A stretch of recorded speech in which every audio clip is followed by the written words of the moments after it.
Right, here we go. So this is the King of Tides, minerals of the Bay of Fundy. I'm going to start by pointing out the group that we have here in listed on this page. This is a group of 5 good friends. This slide deck that I have put together could not have come together without the collaboration and contribution of everybody in that list. And I just want to explain who they are.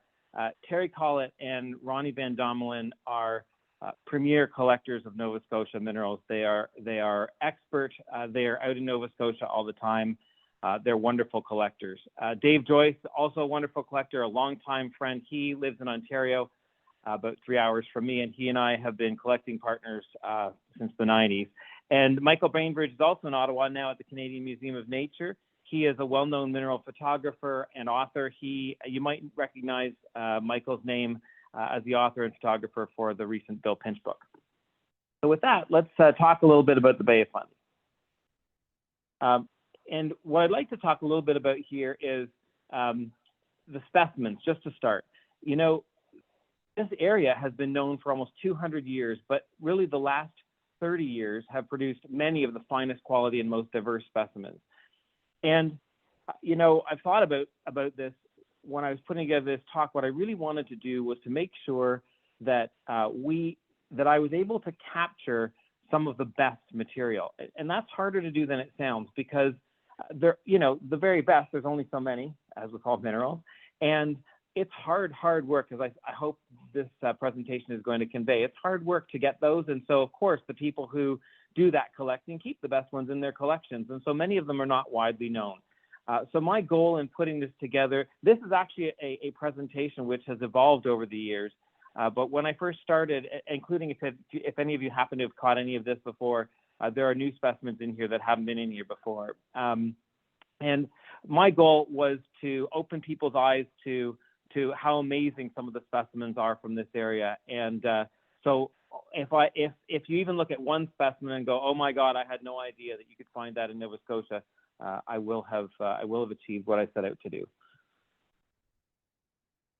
Oops, why are we not moving forward here? Here we go. So just a quick overview. We're going to have an introduction to the Bay of Fundy itself, a very brief geology and modes of occurrence. I'm not going to spend too much time on that. I've collapsed, not actually 5 areas, as Cindy mentioned. It's 4, just for efficiency's sake and to make sure I fit in the time. And you can see them here, and you're going to get to know all of them a lot better.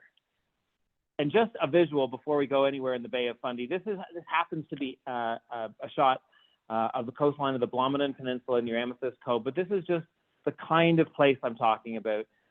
The cliffs and rises are about 300 feet above the ocean, and the basalt tumbles down, and when the tide recedes, you can make your way along the beaches. So this is just to give you some sort of visual as I start here. So this area, the Bay of Fundy, we're going to see on a map, is a lot larger than the spot we're talking about, but this area nonetheless comprises a few hundred kilometers of coastline, and this is one of Canada's great mineral regions. It's been known for beautiful minerals really since the 1830s, and we know that specimens from that era made their way to Europe and also to the United States, and writings date way back into the 19th century about Nova Scotia minerals. So about the Bay of Fundy occurrences. So there are spectacular specimens of zeolites, also some associated minerals. One of the amazing things about the Bay of Fundy we'll talk about is that the cliffs and shorelines are renewing themselves all the time. So, you know, out here in Ontario, if I leave a locality in the fall and I come back in the spring, all I know is that Mother Nature will have dumped a bunch of rotting leaves in there and maybe some extra water, but nothing will have been renewed.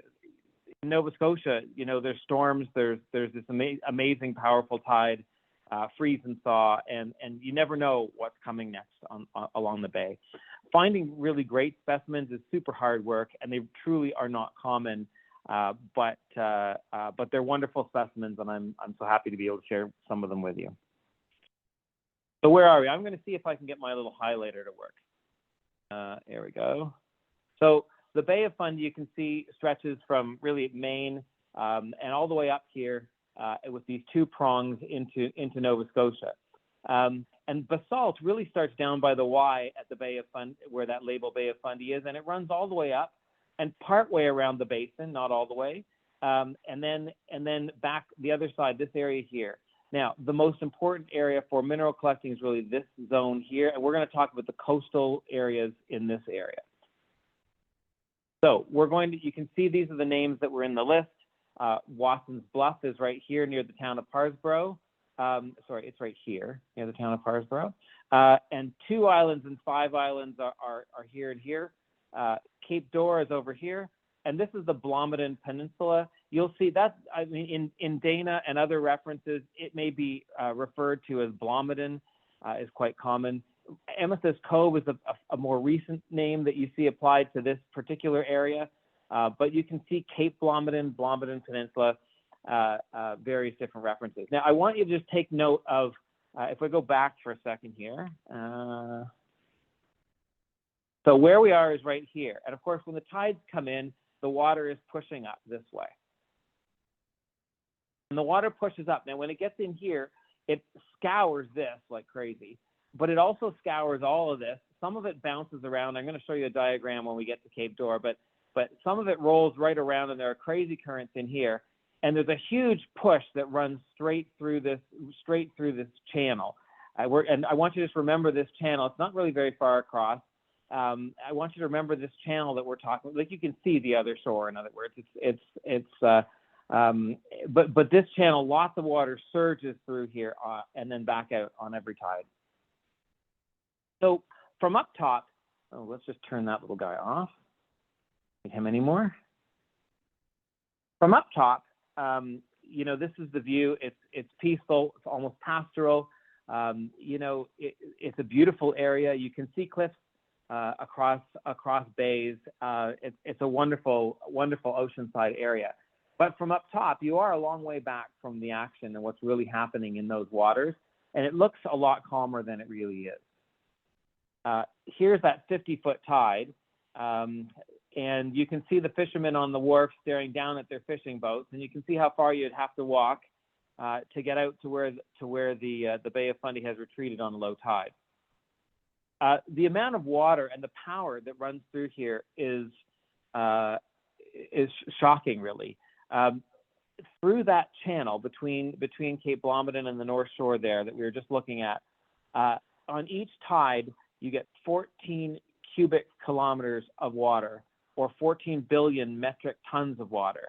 That's what goes through there every time the tide rises and falls. Even actually a more interesting way of that it has been described is that in the middle of that channel on a rising tide, what you're looking at is 4 cubic kilometers of water per hour, and that is equivalent to the combined flow of all of the world's rivers and streams at that time. It's a lot of water, and it is powerful stuff. Good news is those ocean tides combined with the winter freeze means you have all this constant action on the cliffs. We see cliff sections breaking and collapsing. Of course, that exposes mineral occurrences. And I'm not saying that we cheer for hurricanes, but you know, once a hurricane's been through, you never know what you might find. Sometimes nothing. And in fact, you can't really predict. Sometimes things go the wrong way, and instead of unburying and scouring the shoreline, it puts 10 feet of junk rock on top of everything, and you got to wait for a couple or more years before you get back down to seeing stuff in certain stretches of the coast. So it's a bit of a mixed bag, but that tide does some pretty amazing things along the shoreline.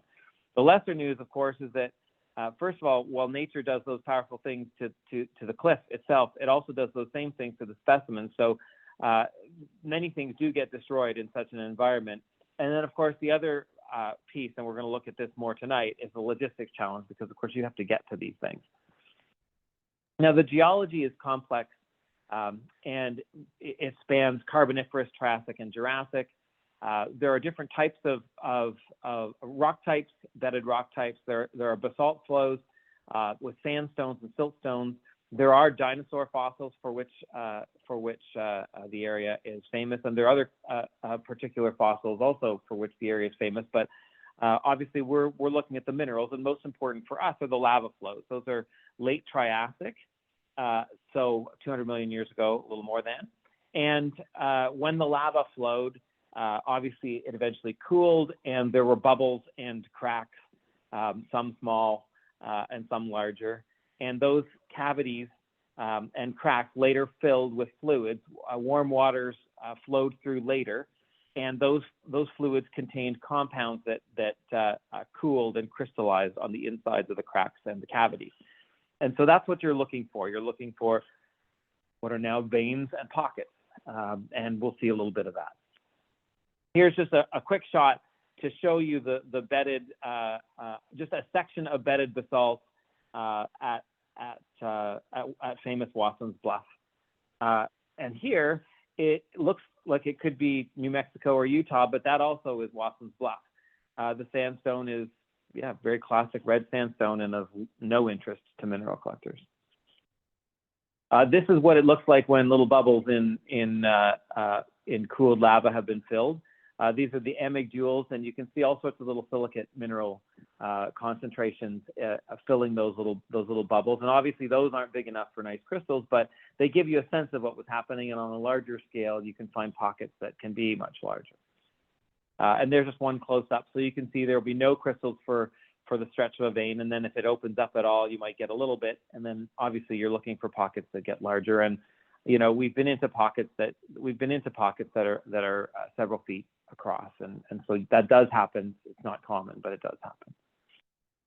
Here's one that's a little larger than the last one, but this, I don't know if you can really tell the fragile nature of what you're looking at. Most of these pockets laugh at you, and you have no chance of getting these things out alive. We do our best. This particular pocket, the large chabazite there might be 2 centimeters across, just to give you a sense of scale. We had cyanoacrylate glue with us, so we were able to reinforce a couple of cracked spots ahead of time, and this did produce 2 very nice specimens by the end of our. Of course, you chisel away around it and spend 3 hours trying to get that stuff, but in the end, we managed a couple specimens out that stayed intact, whereas many of the pockets do collapse. Here's a larger pocket area. That's Dave Joyce for scale, but you can see this is an area with many little fissures and veinlets. And then if you just follow a little line of a veinlet, you can see where there will be little openings and pockets and bugs. And this one, once upon a time, had some stilbite in it, but of course it's weathered out now, and you can see there's some faulting that often occurs near where the mineralized zones are. Now this slide is here for a couple of reasons, but you know, this is the best illustration I have of how this renewing cliff situation can create new things in a heartbeat. You know, 1 month that's not there, the next month that is there. That rock has basically it has a vein that has been, you know, that is broken open along the vein, the plane of the vein. So all the crystals that were poking into the vein are now visible. That's George Thompson on the left and Dave Joyce at the back. And this big rock. I should also point out, I know, you know, we do wear hard hats when we're anywhere near steeper cliffs, and we also are aware, you know, this rock is the size of a small school bus, and we're aware that is, you know, about as useful as Wile E. Coyote with his umbrella. But we've all had little rocks hit our helmets, and we've all been saved by those helmets. So we wear them, and we keep hoping we won't meet a bigger one. Here's what that surface of that one looks like, and this illustrates to you what I'm saying about Mother Nature. Those are mesolite needles, lots of mesolite needles. That is a big showing of mesolite crystals. But you can see many of the crystal balls are half balled or more, and many of the needles are matted down. So unless you're there right after it happens and super lucky, this is a typical, you know, you get excited from far away, and when you get close, you realize that there's no dice there, but sometimes it does look out. So we're going to talk about these areas, Wassons, and then the Blomidon Peninsula as a whole, then Cap d'Or, and then the islands as a whole. But the story isn't going to be complete if I start somewhere else for just a moment. There is a reason why the last 30 years have been so fantastic for fine minerals from the Bay of Fundy. There have been hardworking, careful collectors working diligently to to collect carefully, and they understand about damage. They understand about how to collect. They are very experienced. And there's one in particular who really has done more than anyone else, and for 30 years, he's averaged 50 trips a year. You know, out of 365 days in a year, that's a lot of mineral collecting. So that's over 1,500 trips. He knows every veinlet like it's a friend. And many of the finest specimens and most of the specimens tonight have been collected by him or by others on trips with him. And he is Terry Kollet.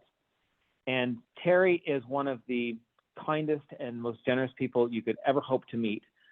He's also one of the most enthusiastic mineral collectors you could ever possibly imagine. His collecting enthusiasm is pretty much unparalleled.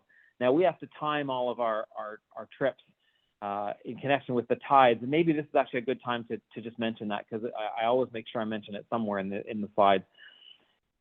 For those who might think of going and collecting on the Bay of Fundy anywhere, it is imperative that you know everything that you need to know about tide time. You only collect when there is tons of grace period in the area where you are.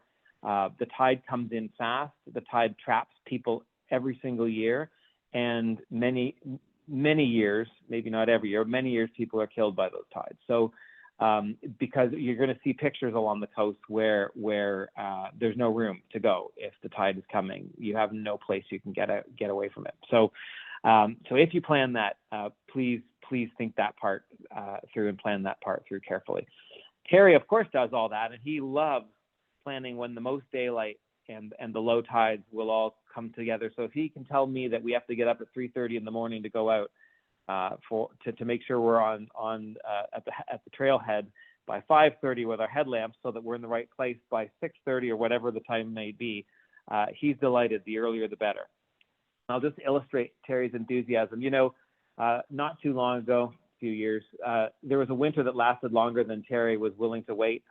And there was a spot that Terry had left off at the end of the fall. He wanted to go back. He knew exactly where it was, and there were still a lot of snow and ice on it. Most rational humans would just wait another couple of weeks and bide their time. That's not Terry's style at all. So Terry took a friend. That's the friend for scale. And the first 2 hours of that day was digging and hacking out ice until he could get to the rock where the blue pick is there. Terry didn't actually find anything that day after all of that. But, you know, I think anybody who's done field collecting knows that the one rule of field collecting that holds true is that if you don't go out and try it, you won't find it.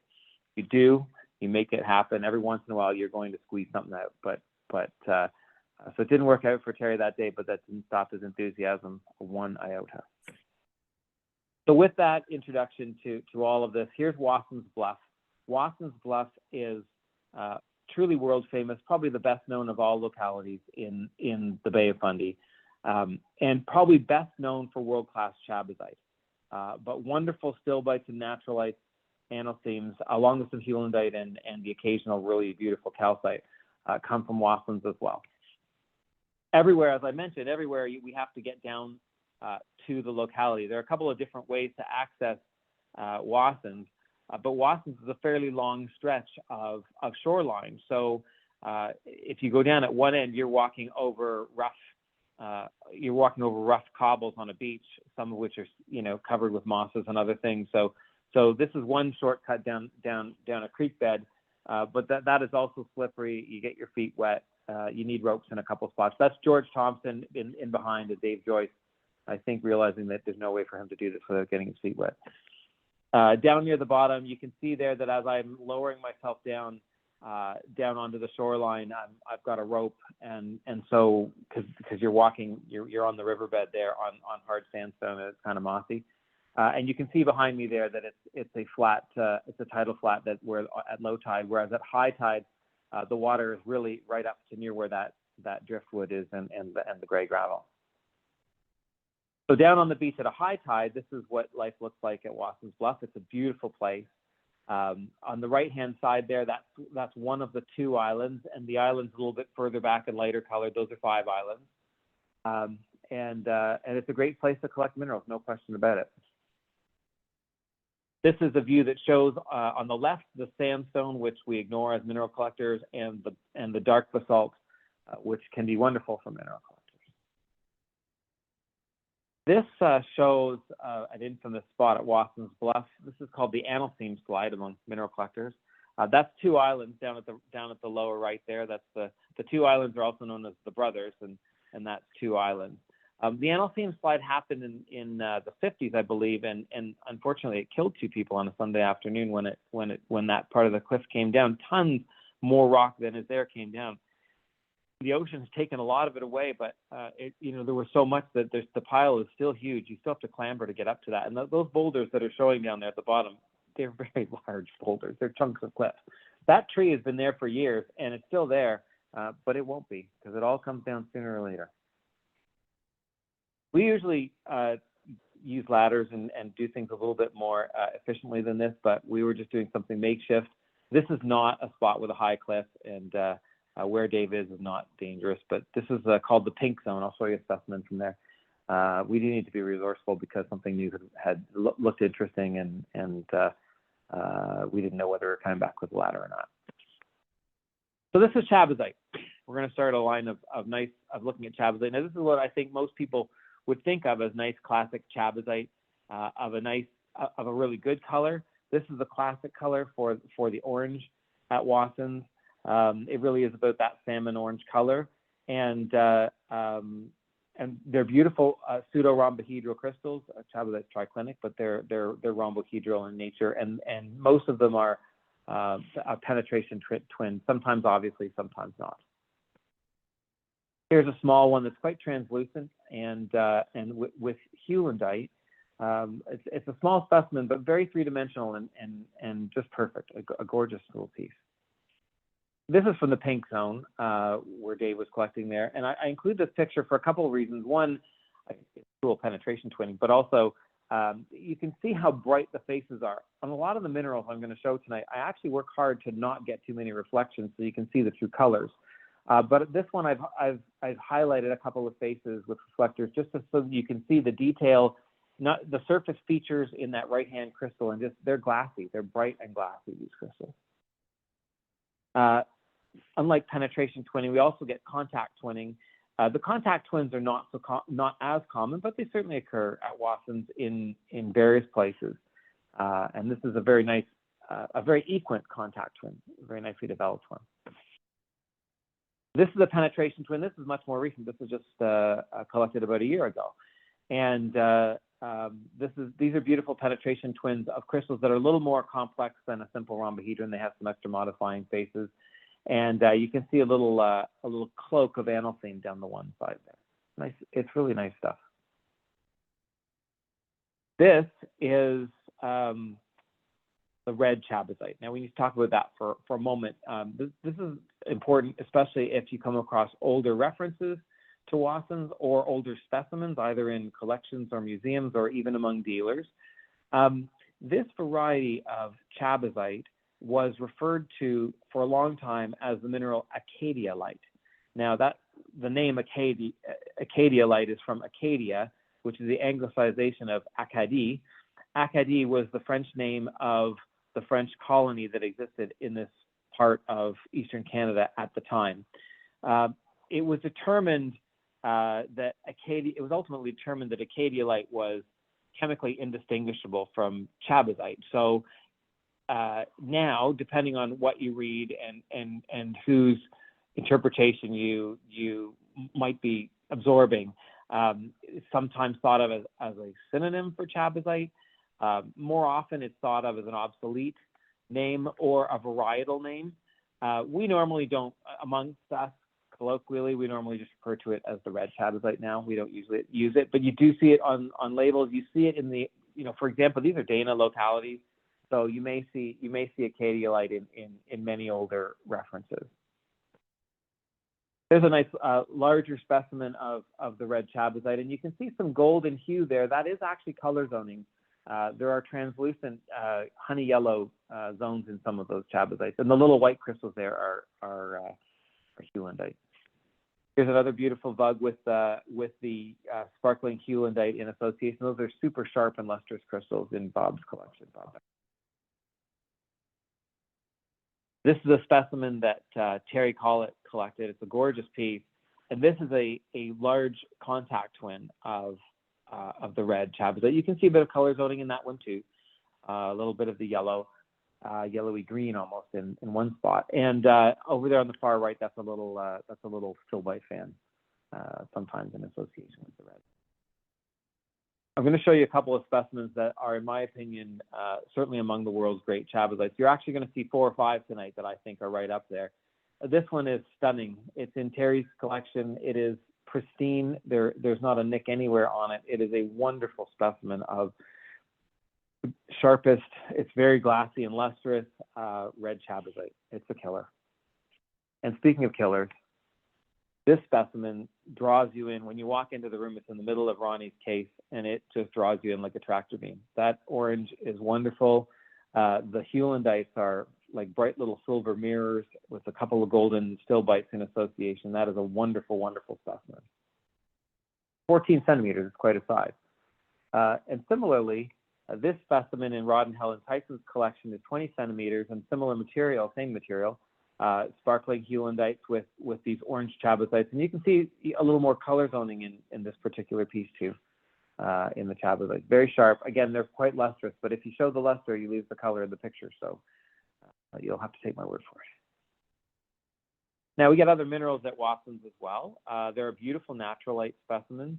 The natrolite varies from really fine needles to crystals that are a bit more stout than this, but nothing truly blocky that like you would see from some other localities. This, you can see if you look closely, particularly on the right-hand side, all of these crystals are terminated with sharp little pyramidal faces and they sparkle under the light. Really, really beautiful things, often associated with analcime. This is a recent piece. This is from a year ago, the spring of 2022. We collected this one, and again, those are all terminated crystals with sharp pyramidal faces and perched on some analcime crystals. This is an older specimen Terry collected in Ronnie's collection. It's a wonderful piece with this beautiful cloudburst of natrolite crystals sitting perched on top of an analcime. Great, great little specimen. Now I'm only going to show a couple of stilbites. We do get really nice stilbite at Wasson's and at a couple of localities. You know, people tend not to give stilbite as much credit as they might had it not been for the fact that so much, you know, white, off-white, colorless stilbite has come from India. But the material that comes from different places, including some of the eastern U.S. localities, can have wonderful differences in color, and that's certainly true for the Nova Scotia specimens. Wasson's has beautiful golden stilbite at its best, and this is a nice sort of butterscotch colored one. This specimen is one of the finest I know of. It is it's a gorgeous piece in Ronnie's collection. It's been photographed in lapis, and it's a well-known piece from Wasson's Bluff. Not only is the color wonderful, but the fans are a little bit translucent, and it is a sweetheart. This is more unusual. This is really a one-off. We do see calcite from time to time, but Terry found this specimen, and it's a scream. It really is as sharp as that, and it's in Bob's collection, and it is a highlight. It is an absolutely gorgeous Wasson's piece. And just to finish on Wasson's, there are Ronnie and Terry walking across the tidal flats. Of course, being Terry, that means that this is a walk at dawn. Always got to be there. Always got to be there at dawn. Next up, we're going to go across the water to Cape Blomidon, and I've included all of these. You know, there are a number of different spots along the Cape, but again, if we go back to the old locality attributions in the old literature, we sometimes just see it listed as Blomidon. So that includes in sources like Dana. And so Amethyst Cove is certainly a more recent hot spot for people to go to, and so it may be something that we didn't see so much in the early literature. In any case, the Blomidon Peninsula is probably most famous for analcime, There are some very nice amethysts there. They are beautiful and have a chalcedony agate with them. And then there are several other minerals as well. The thomsonites and apopholites and stilbites can be very nice. The natrolites can be astounding. And you're going to see some of all of these minerals. So this is one view. You know, it's a long hike all the way out to the end of the peninsula. And even to do part of the peninsula is quite a hike. This is a shot taken from a good way down from the top. You're not all 300 feet up, but this is along the western side, part way out towards Cape Split. And it's just this gorgeous country, gorgeous scenery, and lots of spots on the Blomidon Peninsula. There aren't places to collect minerals, and some of it's a park where you can't collect. But the Blomidon Peninsula is a gorgeous place to spend time. This is a view from, this is a dawn view, a morning view from the top of the cliff, just to give you an idea of how hard, from camp at the top of the cliff one morning, to give you an idea of how far down you're really talking about when you're on the Blomidon Peninsula. There's a couple of ways to go. You can go across water, and this is an engraving from 1842. And I don't know if it was exactly this bad that day. I wasn't there, but and I don't know if any of this might be a little fanciful, but it is rough and it is treacherous. And Terry and Ronnie have done the boat once or twice, and that's enough for them. And hiking is now the way we do it. It is a treacherous body of water. The currents right around Cape Split are nasty. And I want you to remember this scene when I come to a story out at Cape Dore in a few minutes. You can see that there here are some rocks and cliff out at Cape Split, and you can see here. You can tell just by looking at that view that these rocks have been pounded and rolled, and that the waters come in heavy and hard when you're out at Cape Split. So if you can't go across the water, you got to go down the 300 feet. By the way, in all these pictures, the little guy in front of us, the person way off in the distance, is always Terry looking back at the rest of us going, what's keeping you? And so down the ropes you go. And you grab on and you keep going. Sometimes it's kind of vertical, sometimes it's sloped. And you just keep going, and Terry wonders what's taking you so long. There's lots of roots and other things to trip over, so you got to be a little thoughtful. You got lots of equipment and buckets and other things on your back, so down and down you go. And when you get to the bottom, you're at the cliff. You're at the cliff side. You can see what I mean about getting caught in the wrong place when a high tide comes in. Right? There's no place to go there. But it's beautiful scenery, and of course, we pick good weather to go, and this is a good calm day on the Fundy. So a beautiful day in this area. Here's some amethyst. This is in the Canadian Museum of Nature. It's a beautiful specimen with nice color for Amethyst Cove. Very, very nice color and nice association with the agate banding around the edges. That's a real classic. This is a really great specimen in Bob's collection, 16 centimeters tall, but you can see those are sharp stilbite crystals growing on top of the amethyst. An unusual and interesting piece with the extra chalcedony as a base. This is the classic stuff, the analcime crystals that you see out on the Blomidon Peninsula. That's with some stilbite. There's another one. It's a small cabinet specimen, and the crystals can get a little larger than that, and they're very sharp. Many of them have various different inclusions and are not always bright white, but there are many that are beautiful, sharp, and bright white, and it's a great locality for a top quality analcime crystal. This is a one-off specimen, but I have to keep it in because it is so cool. If you look closely, those are native copper crystals. But if you look closely, you can see those native copper crystals are sometimes on top of and outside of the analcime and stilbite, and sometimes they're right in the middle, frozen inside the analcime crystals. Very, very cool stuff. That's an older piece. They collected that quite a long time ago now. And the natrolites are shocking. This is an amazing specimen. Now, if you look closely around the perimeter, particularly at the lower right, and a little bit at the top and to the upper left boundary of the ball. You can see that ball is over 4 inches, right? It's 11 centimeters. And you can see those are thousands of glimmering natrolite crystals. And they are, they've got lots of little analcime crystals perched on them just for an accent. It's a wonderful natrolite specimen, one of the best known for Nova Scotia. And here's I would say these are the two of the greats anyway.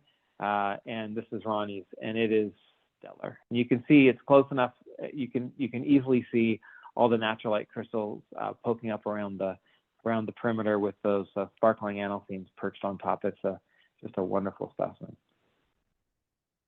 Now, you know, one of the things about being down there collecting minerals is that you got to go back up. I don't know if, you know, I've been going quickly enough that maybe that hadn't been a calculation that you'd all separately made yet, but you got to think a little bit before you add stuff to buckets and packs and things and you go up, because you're up and up and up those same ropes. And as soon as you get to the top, there's more. You always think you're getting to the top, and all you've done is hit a lip and you keep going and going. But it's worth it. It's a wonderful locality area, and it has produced world-class specimens. So over to Cap d'Or. Cap d'Or is very rugged coastline. It feels wild. It is wild. It is scoured heavily by very strong tidal surges and tidal flows. As I'm going to show you some of the current issues and what they do to the rocks. It is known for copper, but many fine specimens of several minerals have been found there, and there are some jaw droppers. Those are often one-off finds. You know, I'd say stilbite and mesolite are seen quite commonly, and the other minerals, yeah, they're hit and miss. And but some of the hits are wonderful. So we're going to look at some of that. Now, here's what I was talking about when I was showing you that earlier. I'm going to just run my little highlighter again here, my laser pointer. So you can see the tide flows in, and some of the stuff comes around it. You see, there's not only is there the Blomidon Peninsula here, but there are shelves under this area. So this is where the tidal flow has been charted to go, and it comes back around past Spencer's Island, and it all comes into a nice big mess right here off of Cap d'Or. That also comes up the Advocate side, the Advocate Bay side, and again, it all ends up here. And when it ends up there, it looks like this. Now that does not look that exciting. How do I get that? No, I just want to turn this guy off. Go. That doesn't look like a lot because I'm, you know, way up taking that photograph. But those are many, many feet high. Those are boat-killing waves. They're called the dory rips. Dory is a name for a small fishing boat, as many of you know. So they're called the dory rips. Now, this is probably a good time to think back to that wood carving, because the waves and the currents really do things like this. And this is probably also a good time for one of my favorite stories about collecting in Nova Scotia. This involves Terry Kollet, of course, and Don Dole the Younger, who some of you may know as a Canadian collector, a brilliant mineral collector in Canada. And Don lived out in Halifax for a while, and Terry and Don decided that rather than go over the cliffs, you're going to see why it's a big deal to go over the cliffs here. They would go up the coast in a boat, and Don had a Boston whaler, which, you know, many know is a fairly tough to sink type of boat, and they loaded it up with the equipment and they set off on a calm day, and then life changed. And before you knew it, they were pitching around in nasty waves. Ladders were bouncing, equipment was bouncing. They were in trouble. They were taking on water into, you know, what to the extent a Boston whaler can. They can't really, but anyway, it was a mess. And so they managed to find a place to put in. And Terry had to scramble out at one point to fetch the ladder back in. And so they managed to pull into this spot, and they noticed that there's a person up on the coast, up on the cliff. You know, there's a where they pulled into a little inlet or a little bay. There seems to be a way up and down, and this guy's at the top of that track, and he's got an ATV and he's got binoculars, and he's staring at them, and he's watching them for quite a while, and then he comes down, And when he gets to them, there's no greeting, there's nothing. He just looks at them and he shakes his head and he says, "Big balls, small brains," and he drives off. Love that story. Anyway, this is the coastline where we find minerals at Cap d'Or. As I say, it's rugged stuff. There's no place to be mistaken about a tide time along most of this stretch. So, and it's rough. But you can see with that amount of water power, you can see that anything can happen in a relatively, certainly geologically speaking, but even in a year or two, lots can change out there. You never know what's coming next. And some of the faults are quite large. That is not a pocket, by the way. It's just a fault zone. There were pockets of stilbite further up there, and mesolite, and that's Terry for scale. But the cliffs are very high here, and the rock's coming down fairly frequently, so you got to be careful. It's also very treacherous walking. This is the hardest walking that hiking anywhere along the shoreline that I've done on the Bay of Fundy. The stretches where you're on hard rock, there's tons of seaweed. The stretches where you're on boulders, the boulders are wet moss. Nobody's done this and not fallen. And we've all had bumps and bruises to show for it. It's a tough go, especially again when you're lugging equipment and hopefully specimen buckets. But it's also majestic. This is looking down the Advocate side. I love these cliffs. It's a wonderful place in the world. It's inspiring. It's a great place. So this is obviously at high tide, and you can see some spots on the beach are okay, but some spots are poke out into the water, and those spots are we call those the cutoff zones. So you got to make sure that you're a dry side of a cutoff zone before a tide comes in. So now this going down to the Advocate side, Terry calls this the sissy route. He calls this the sissy route because you don't need a ladder and you don't need a rope. You can easily go over on your ankle. There's seaweed and loose rocks in there. But no matter whether you like the sissy route or don't like the sissy route, you can only use it once because this is a pinch point, and the tide, you can go out when the tide is going out, but the tide comes back in, and at half tide already, that is inaccessible. So on your way back, you have to do the non-sissy route, which is going up this vertical, wet, slimy, slippery, unconsolidated wall with a rope, which is doable. It's not impossible. It's all part of the adventure, right? Here's a picture I've taken from up top. This is sort of gives you a sense the ocean, the tide coming in, and that's George Thompson in the red helmet and Terry spotting the ropes up top. And all goes well when we do it, but there's an adventure to it. On the other side, you're looking at a ladder because it's just too tough to get. It's just too tough to get over and down. It used to be possible to shimmy your way down a waterfall, but we tie off a ladder now. Now, I'm going to talk a little bit about what was on the other side.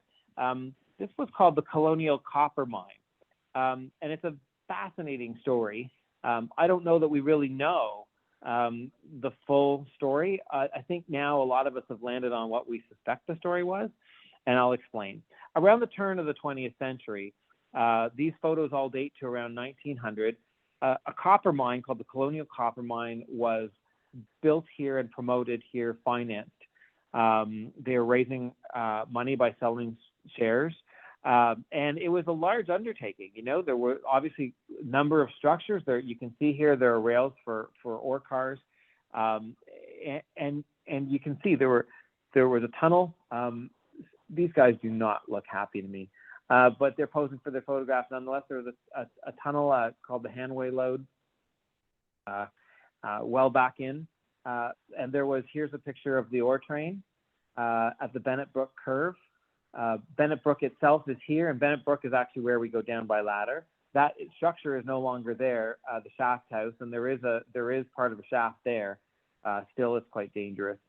You got to get around. You can't go anywhere near that. In any case, this was all here, but there's no evidence that any commercial amount of copper was actually ever produced. There have been many suggestions we don't all really know, but there have been many suggestions that some of the photographs that were used to promote this mine are actually photographs taken at other underground copper localities.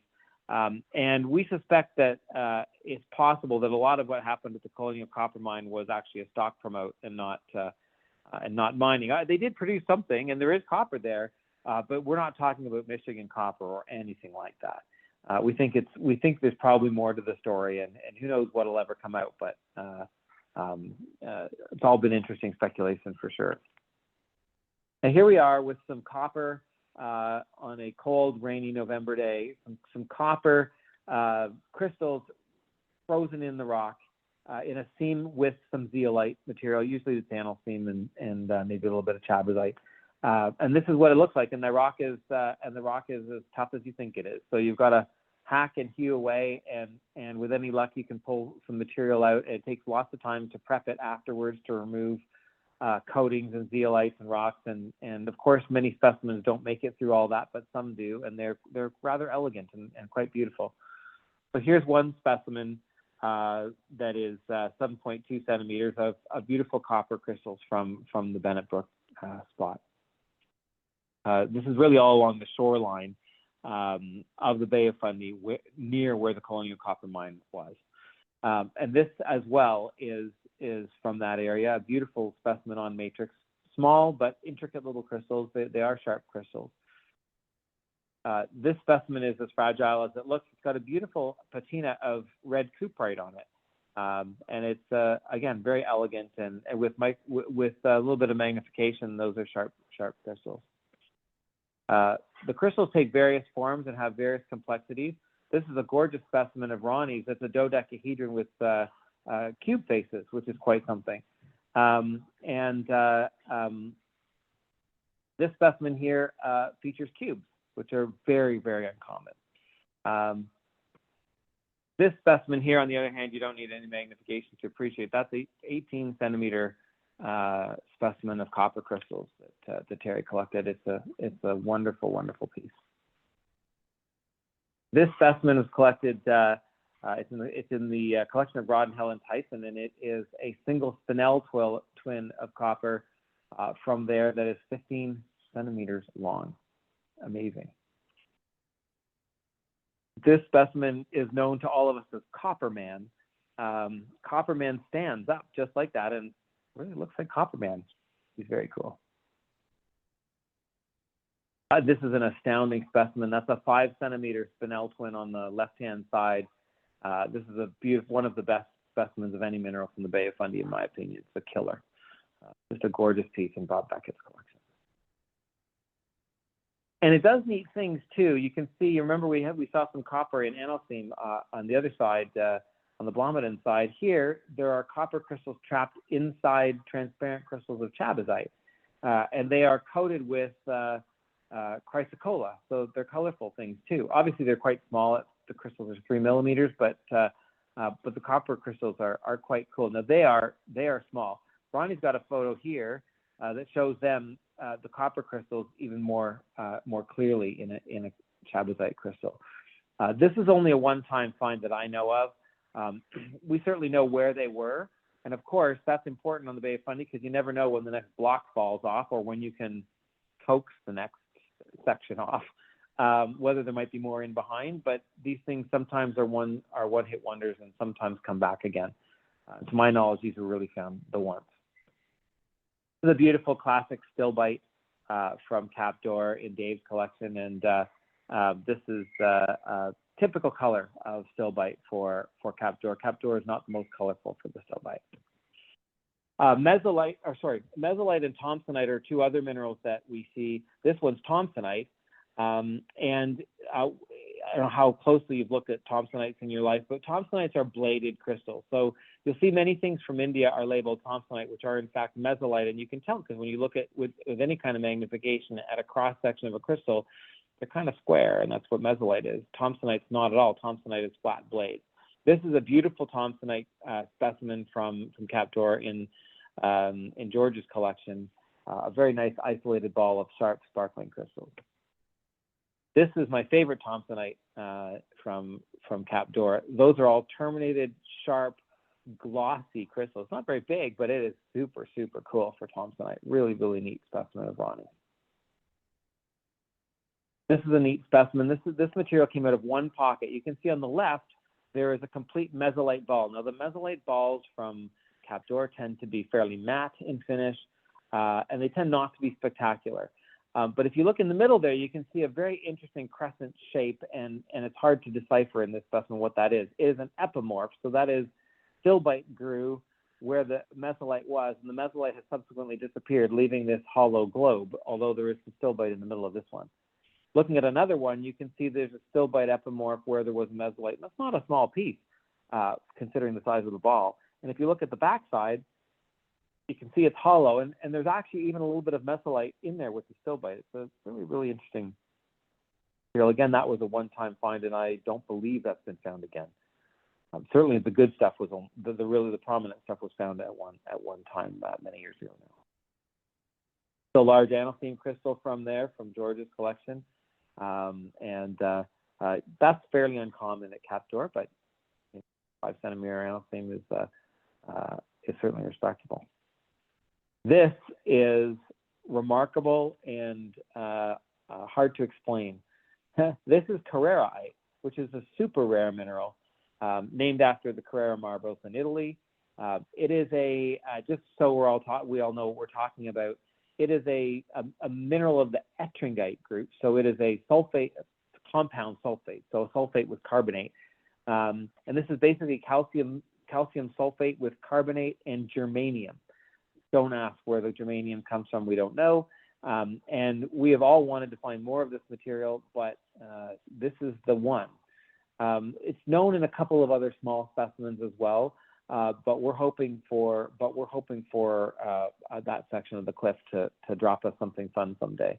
We check all the time, and so far no dice. But this is actually was the analytic work was done as part of rough project analysis, and this is a rough reference specimen that's in Don Dole's collection.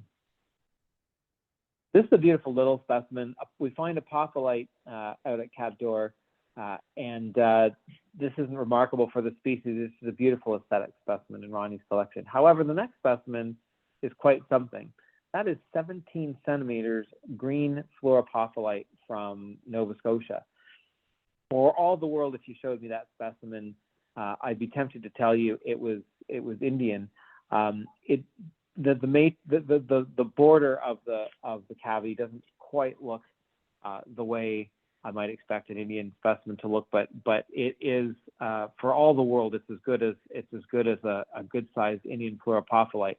And as a North American fluoroapophyllite goes, it is a scream. Now Terry calls it the Mona Lisa, and I don't really see her in that, but it is a masterpiece nonetheless. It's a wonderful piece. And speaking of wonderful pieces, this is recent. A couple years ago, pockets of interconnected pockets of chabazite were found, and these are beautiful penetration twins of chabazite on stilbite. This is Ronnie's specimen, and it is just a wonderful crown of these twins. They are sharp, they are glassy and lustrous, and it's partly just the way the twins are so equine in the way they're oriented. It's an absolute killer. And while we're on the topic of killers, one more. This is a 5 centimeter complete floater penetration twin of chabazite from Cap d'Or, from the pocket adjacent to the pocket that produced the last piece. This is in Terry's collection. The analysis has been done, and this is seladonite is the green material, and the yellowy orange is goethite. And they're in little tiny, almost worm-like or cylindric type, dendritic almost, aggregates below surface. It's really cool. Again, this is super glassy and lustrous, but if I show that, then you don't see the detail and the color and the pattern. So anyway, that gives you a sense. It's a world-class chabazite. On to the islands. I love collecting at the islands, and the islands have produced world-class specimens of melanite, natrolite, and the stilbites can be spectacular, you'll see. So this picture here is at 2 islands and taken from the larger one looking out to the smaller brother.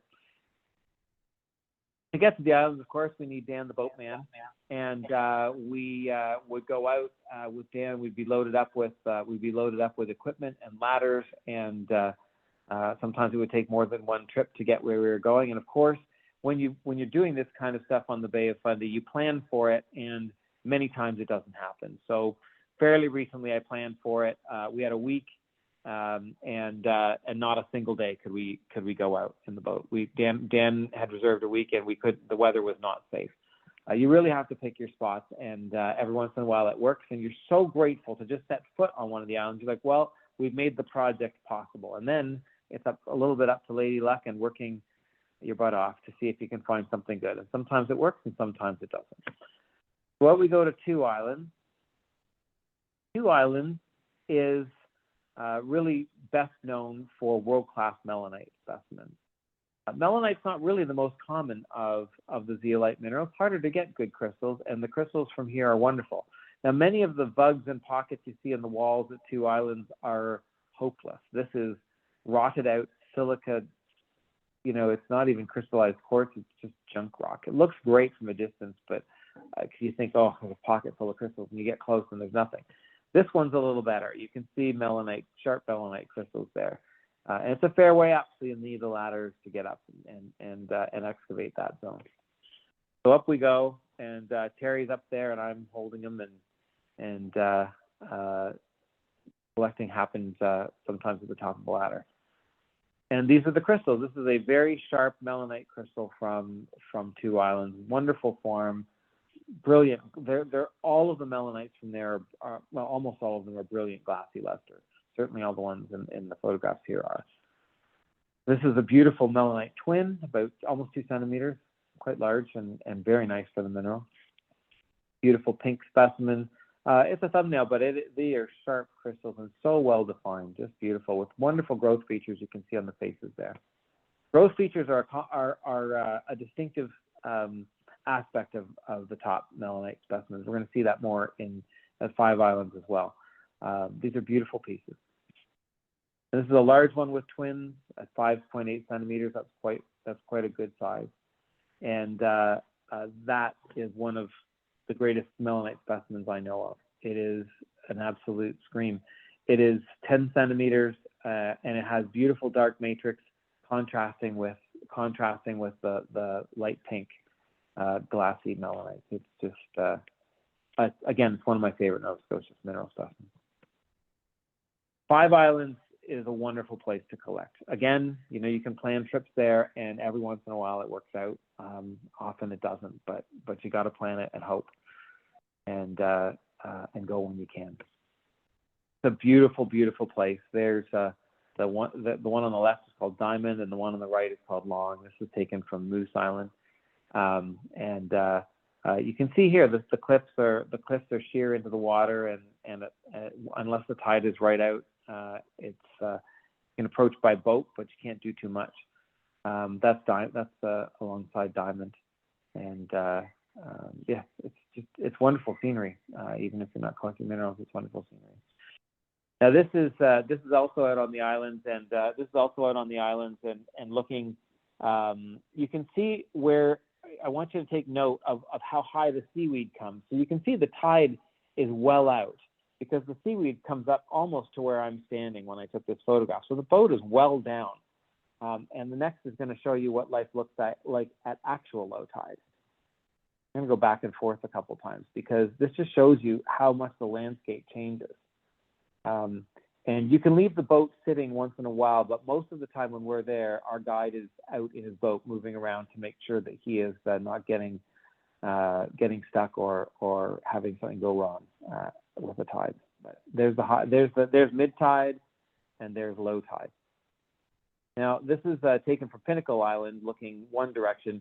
At the other end, there are Pinnacle Rocks, and this is Pinnacle Rocks at high tide. That's Pinnacle Rocks at low tide. You can see big difference, high and low. So they're big tides, and the tides scour those rocks and knock the pinnacles over. They're usually more than one pinnacle, and the pinnacles have produced some interesting things, and the cliffs have produced some interesting things, and we'll look at a few of those. This is a veining right near the base of the pinnacles that shows melanite after chabazite. We're going to look at that material in just a sec. But it's beautiful, beautiful material that has traveled the world. It's in collections all over the world. There were some amazing specimens of this material. This is what it looks like. So I call them pseudomorphs after chabazite. Sometimes the chabazite is still there to some degree underneath the melanite. So sometimes they're probably more a veneer, but often the chabazite is gone or partly gone. Sometimes they're hollow, or sometimes they've got spongy melanite or spongy chabazite inside, but they do show the outward form of chabazite. And then, of course, the actual veneer is all this amazing crystal patterns of melanite. They are really, really classy. Here's another one now in John Stoltz's collection. Beautiful surface features. Here's one again that shows the surface features, illuminated with reflectors, and they're great pieces. The larger one. This is one of the really best pieces. That is on the right. That specimen is a crystal is a contact twin. Was a contact twin of chabazite and is now melanite. And you can see the hollowing in this specimen too. You can see what I mean. But the chabazite's definitely not there now on that specimen. We also find really good natrolite on out at Pinnacle and at Five Islands generally. This one has some internal orange. It's not superficial. It's well in there and has a really nice glow to it. But you can see these are a little bit more stout than the Wasson's natrolites. They have beautiful, beautiful lustrous pyramidal faces on the top and sparkle under the lights for sure. This find was a larger pocket that Terry and Ronnie hit many years ago that produced wonderful natrolite specimens. Here's a relatively small one. When we think of the zeolites and things that we see from India, for example, most of the specimens that look like this aren't natrolite. They're solisite and mesolite. Good larger natrolites are actually not that common. And in India, the natrolites were probably most famous from the old historic Mumbai quarries. Those are long finished now. So these actually are significant specimens for the mineral, and some of the larger ones are really quite remarkable. Here's a 13 centimeter spray rooted in a small group of analcime crystals. And again, every one of those crystals has nice sharp terminations and bright sparkle under the lights. And this specimen's bigger yet at 18 centimeters. It's a large cluster, a wonderful thing. And really world class for this species. Great specimen. This is I want to show you this one as an example of people for scale. I didn't take it. It's a Halifax Herald photograph, the newspaper. But this is out at one of the islands, a famous place, a famous Canadian landmark for a long time. At half tide or high tide, people could take a canoe through that opening, and you can see how high the cliff is above them. And then one day on our national news, we learned that it was no more. The whole thing had just come down in a storm. That doesn't really look that tall, but it's a long way up. I've climbed all the way to the top of that. And of course, when something like this happens, you have to check it out. So mineral collectors certainly had a look. And here's a photograph from the top just to show you how high it really is. It's big. A lot of rock came down. It didn't really produce that much. We had hoped for better. But here's one specimen of, it produced a few very nice things. Here's one specimen with quite transparent analcime crystals perched on melanite. And here's a specimen with gorgeous, rather transparent natrolite. Again, all terminated with the pyramids, and I'll show you a closer view where you can see how sparkly they are. But so even that collapse produced something, even though a lot of Canadians mourn the loss of the landmark. At least it wasn't entirely for naught. One last section that I want to show you are some of the specimens that have come out recently. There are some beautiful combinations of these lustrous analcime crystals sparkling over top of fans of golden stilbite. And sometimes the stilbite varies in color from lighter color to some rather intense colors, but the stilbite can be beautifully formed. This is a larger fan, a very three-dimensional fan of the stilbite with a few analcimes perched on top.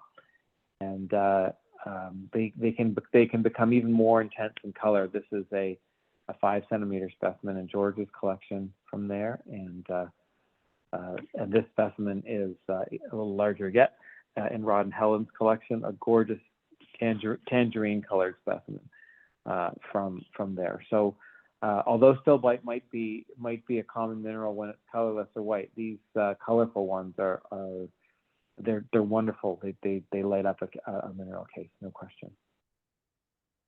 And as soon as I leave, I want to go back. I always get home and tell Carolyn I want to get on a plane and go right back again. But I can't wait for the next time. Obviously, I'd like to thank quite a number of people. That's a picture of Ronnie on the left, Dave in the middle, and Terry on the right. And the four of us have done a lot of great collecting together. And they contributed a lot to making this presentation slide deck possible. Michael for his great photographs, Rod and Helen Tyson, Doug Wilson, George Thompson, Bob Beckett, and Don Dole for specimens and time along the coast too. I do want to highlight, you'll see a little asterisk beside Ronnie's name. Ronnie has written an amazing website. It is entirely an educational website. He has tons of information on this website about the mineralogy of Nova Scotia. If you just type in mineralogy of Nova Scotia, it'll come up, and this is the URL. And if anybody doesn't get it or wants to look it up or wants to contact me about it, I'm happy to share it. But it's a remarkable resource. There's a lot of great information about Nova Scotia minerals and localities there. So, and on my website as well, I've written a couple of articles about Nova Scotia and hope to do another one before too long. Anyway, there's lots of good online information as well about Nova Scotia these days. I'm going to leave you with a picture of what happens right at this time of year along the Bay of Fundy where the minerals are near Parsboro. These are the blueberries, and the blueberry fields when they turn color. They're spectacular, and I thought I'd like to end with a nice Canadian white pine standing over the blueberries. And with that, if there are any questions, I can stop sharing. You can go and have a conversation. There we go.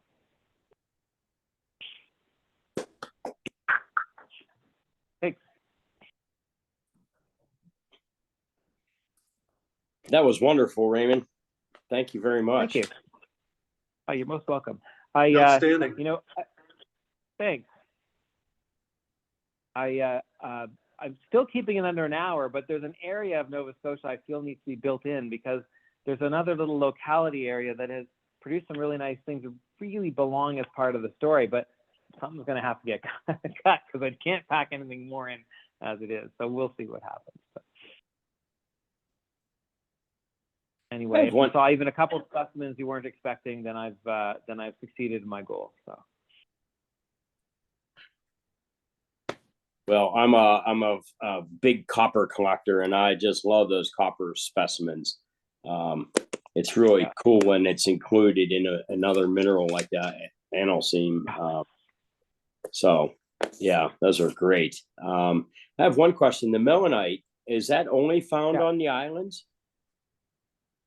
Nope. There is minor melanite in a few spots. So one very tricky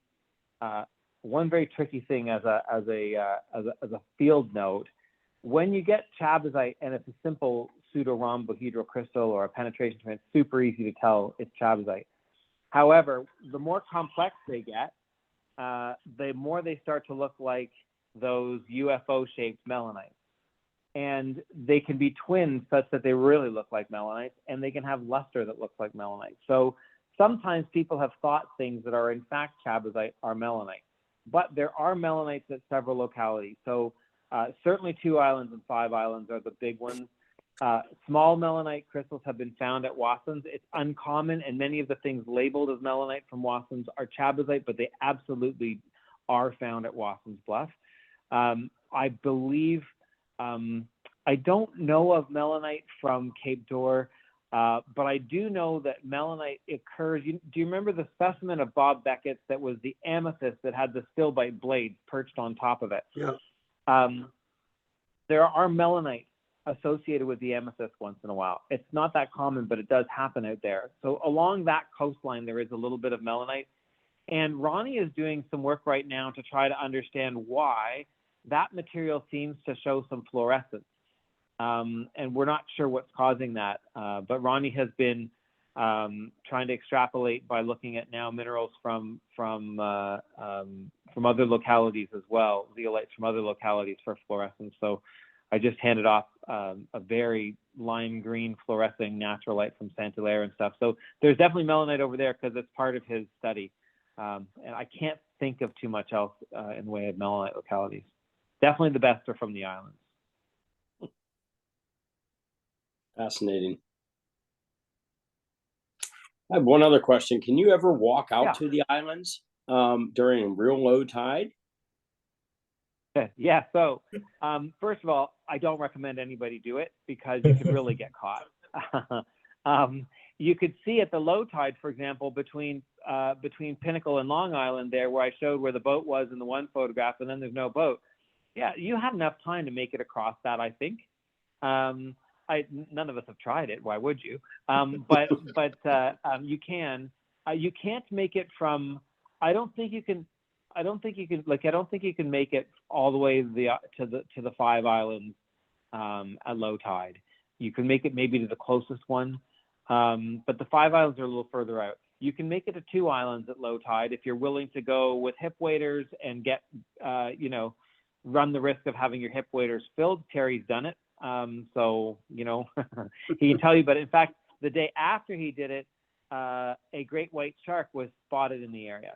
So, so there's a couple things to think about, but that's not common.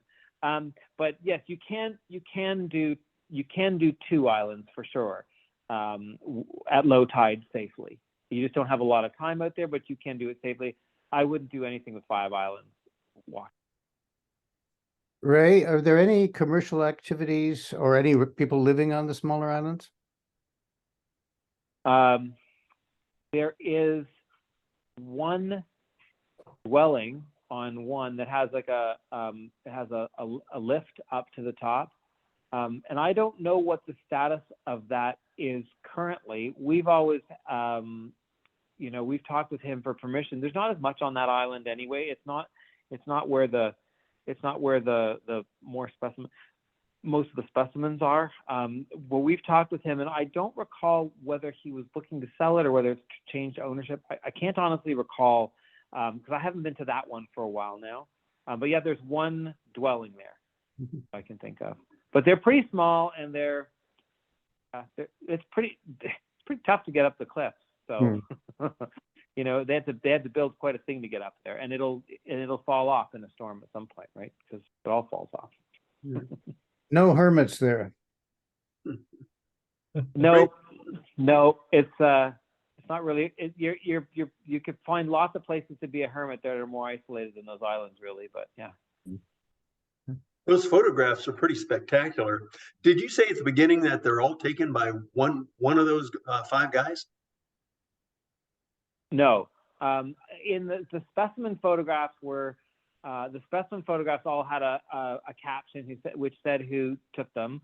I would say of the specimen photographs in that slide deck, I probably took 60% of them, and then the rest are split among the other guys. Terry doesn't take photographs, but Ronnie took some. Dave Joyce took some, and Michael Bainbridge took a number of the specimen photographs as well. So yeah. Really spectacular. Thank you. Thanks.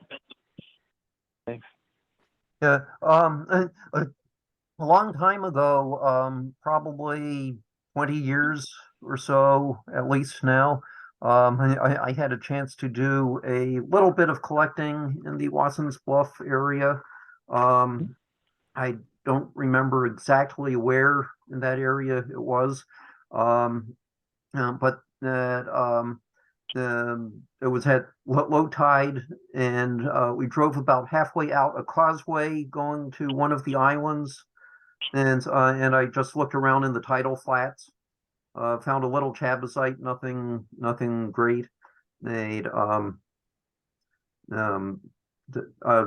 an island with a causeway out to it?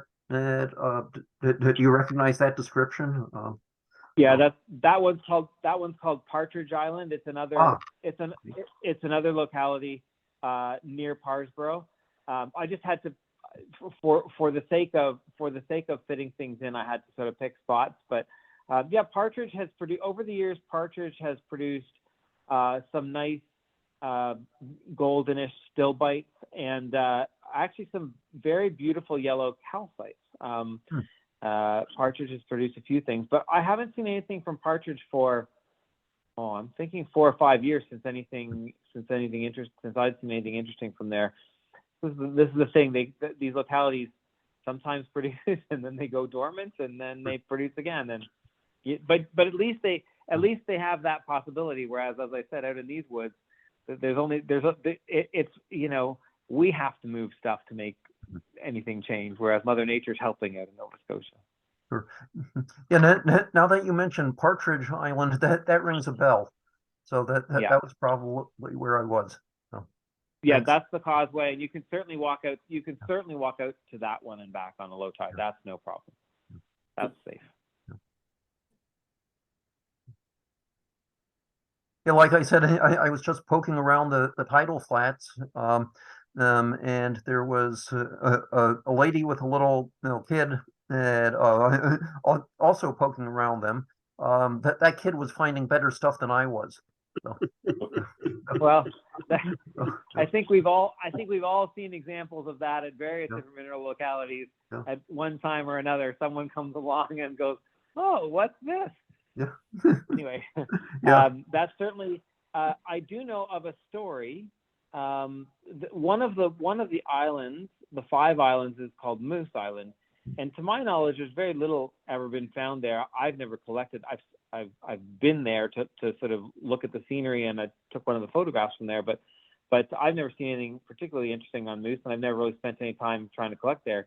But there was somebody who found apparently a wonderful, like, deep purple amethyst geode, cavity at Moose Island of all places. Not a mineral collector, God knows how they figured that out, but they did. And I guess when you're walking along, you see something purple and sparkly, it's hard not to pick it up. But yeah, so that does happen. And certainly, we do what we're doing, and what I'm showing you in these slides is, these are projects that we've envisioned, and these are targets that we've envisioned collecting at. That doesn't, you can also walk along the shoreline and find something that we didn't know was going to be there. That happens all the time. But that's mineral collecting, right? So anyways, I'm glad that you've been there. And sorry, go ahead. Copper specimens that you had, the Copper Man and some of the others, were those dissolved out of matrix, or were they found like that? No, so they're found. That one photograph that I showed of sort of the tight seam, they're generally found like that, in a fairly tight seam, encased in some amount of zeolite. And then sometimes, rather than being encased in any zeolite, they have like a seladonite or a chlorite with them that is much easier to remove. And if they're with the zeolite, you got to sit there and work with a dental pick for hours and hours and hours, manually doing it. And I know because I've done it. And so is Terry. You can use, there's various other techniques if anybody wants to get into the intricacies of native copper preparation. It does involve a magnifying light like the one that was shown earlier before the presentation. The nice light with the magnifying glass. You need one of those for a lot of that fine mineral prep, and it's hours and hours of work. But they're not dissolved out. They're in the zeolite, and they are mechanically removed if that's the case, or they're in the seladonite or chloritic type stuff, and that's a little easier.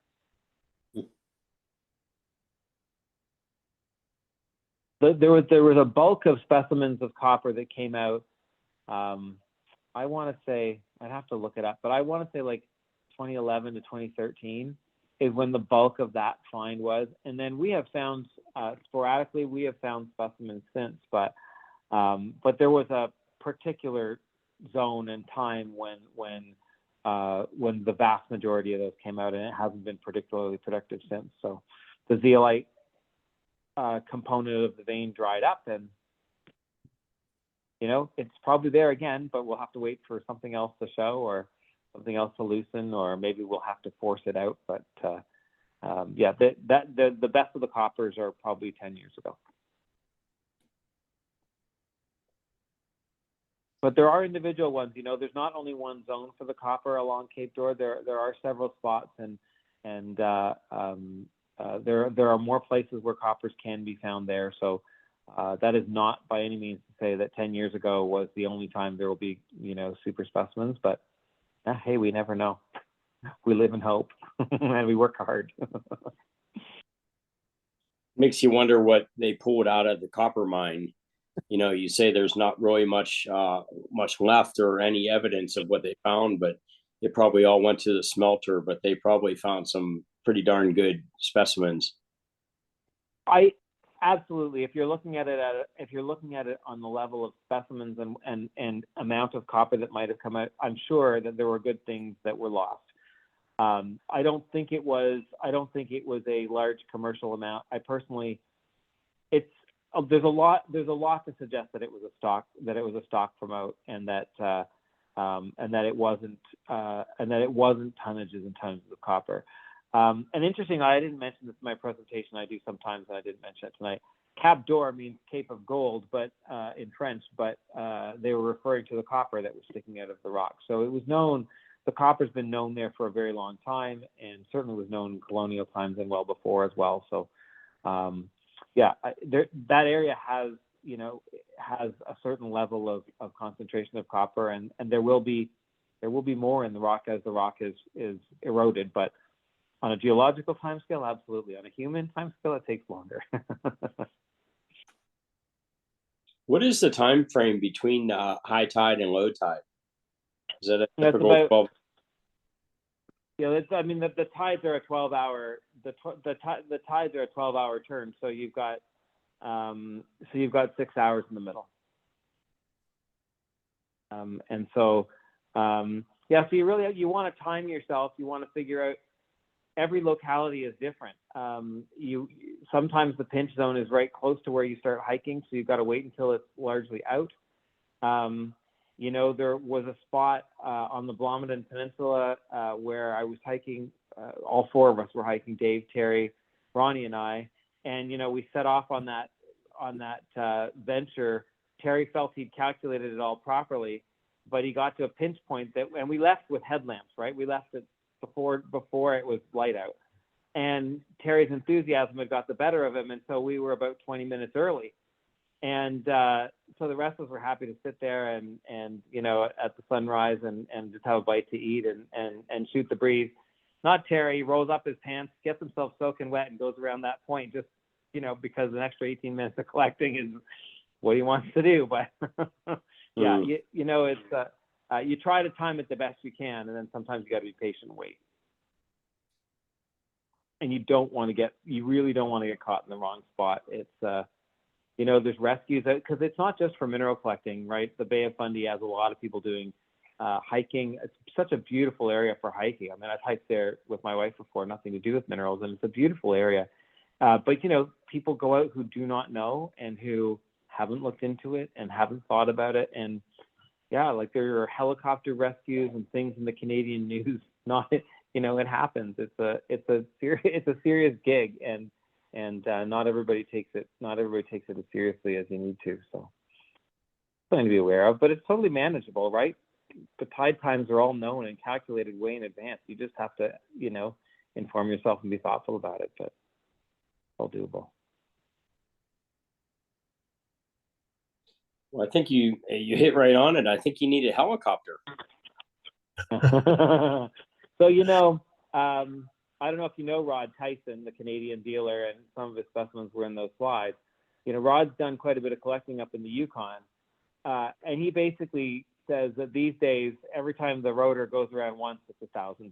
It's just, the helicopters are so expensive, and they're actually even hard to commandeer over the mining companies these days. So even in places where helicopter is an only option, like the far north, they're pretty dicey, and that's the reason there's not a lot of people making far north trips these days, is because that's crazy cost before you've done anything have the lava flows all been mapped geologically? And I guess the question is, if so, does that give you any clues as to where in the zones you'd have more bugs or more amygdalite type things? I strongly suspect that they actually have been mapped rather thoroughly. I mean, that's an area that has been studied geologically really since, the 1820s. So I'm sure that they've been mapped extensively.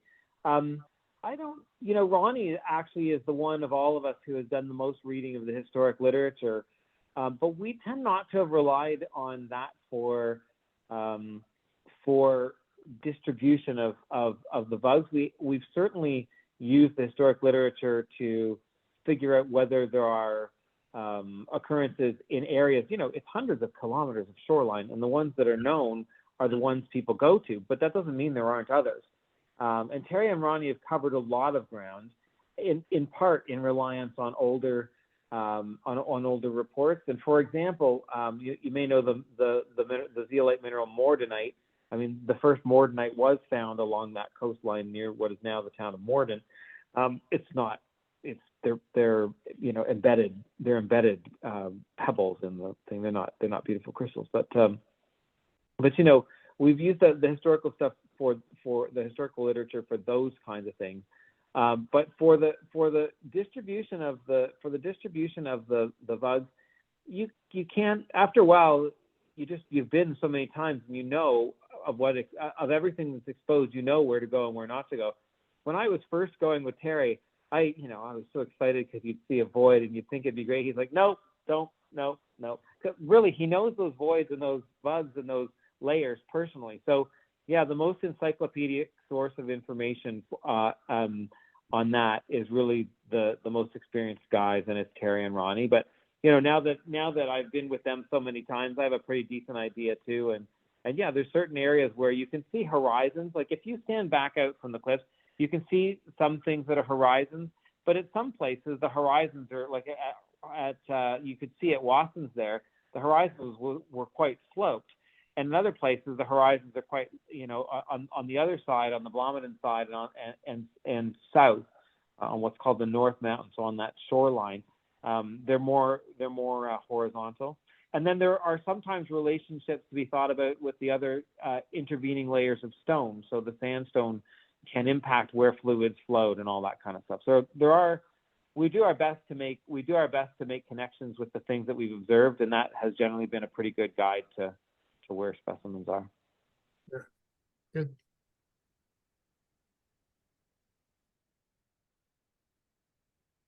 Ray, that was a marvelously dramatic presentation. I feel tired from the journey, and I'm wide awake and pumped. Thank you so much. Well, thanks. I always feel tired after that journey because it's an 18-hour drive each way.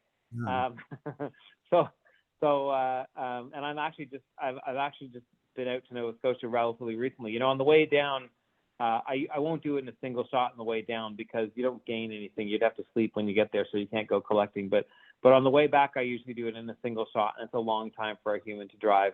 It's tiring, but it's an amazing place, and it's worth it. And right, I mean, it's exciting. You never know what you'll find. It's like when the classic quarries have been operating or classic localities are operating, and you just don't know what's going to come out next.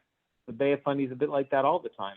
You kind of know what will and won't come out of certain places, but then we're always surprised. I mean, the Mona Lisa was a shocker. Nobody expected that. Those crazy chabazites from Cap d'Or, that one beautiful group of the penetration twins, and then Terry's large floater. Those were all We had no idea that was coming. None of it. It was all a total surprise. So yeah, so it's fun for that reason, and it's always an adventure out there. And because of all the extra little factors that go into getting to the shoreline and getting to the islands and everything else, there's always a bit of an adventure factor that keeps it fun. So. Is much of the area in provincial parks, or is it mostly privately owned land, or? It's mostly public land. It's mostly public shoreline land. There are various different designations with the land. There are certain prohibitions, fossil collecting, for example, along the Wasson's area where the dinosaur stuff is. That's all obviously got to be preserved for the preserve. There's a museum in Parsboro, and they have folks who look out for that. But no, there are a couple of provincial parks, but most of the producing localities aren't in those. And in fact, they usually claim them to make sure the guys usually claim them to make sure they have the mineral rights and that there isn't a problem. But yeah, so it is possible to legally collect them, and we sort of jump through those hoops to make sure that we're doing what we need to do. But yeah. I wasn't sure if I saw a question in the chat. Hold on a second. So somebody asked a question, Dennis asked the question, is there a clue given in the rock strata that a pocket might be near? Which is a little bit like your geological mapping question. Sometimes there actually are clues. Some of these things are almost like flows. I mean, they are flows, but they're flows where there are coarser areas and finer areas. And after you've, it's really hard to explain, but after you've done it for a while, I could show you and you'd see what I mean. And you can find the coarser areas will tend to lead to bigger pockets, and the finer areas won't. The fault zones can sometimes give clues, but they're sometimes a total red herring. And then in terms of strata or levels, if you stand back, I mentioned at the end of my talk that there's a whole area I don't really talk about in this talk that I really need to talk about. And it's called the North Mountain. So it is the area around the other side of down towards the, if you think back, down on the south side, past the Hook, past Cape Blomidon, down that shoreline. Harborville and Canada Creek and Black Rock are some of the names there, and that area has basalt cliffs that are very well exposed for quite a while. And if you step back at low tide and look, absolutely, you can see where the horizons are that are useful and useless. And you can wish for an 80-foot ladder, because there's stuff way up there that you wish you could get to. Although I'm not sure I want to climb an 80-foot ladder when there's falling rocks and winds. But yeah, it's, let alone lift one up. But you know, you can see for sure that there are concentrated areas of them. So there are certainly clues in the rocks that you're in things, and you might go to something that looks like it's empty and it's beside something that's not, and vice versa. So yeah, you can definitely tell some things. I also see a question in the chat about the Bay of Fundy having two arms. If you mean up along the New Brunswick side, yeah, that's muddy and sedimentary and unfun. The good stuff is all in the Nova Scotia basalt. So basically in the area we talked about, and then a little bit down in that area I was just mentioning by Harborville and other places down there that I need to add sometimes. And thanks for everybody's kind words in the chat too. I don't know if there are any other questions, but I'm happy to answer them. Sounds like maybe we've come to the end. Thank you so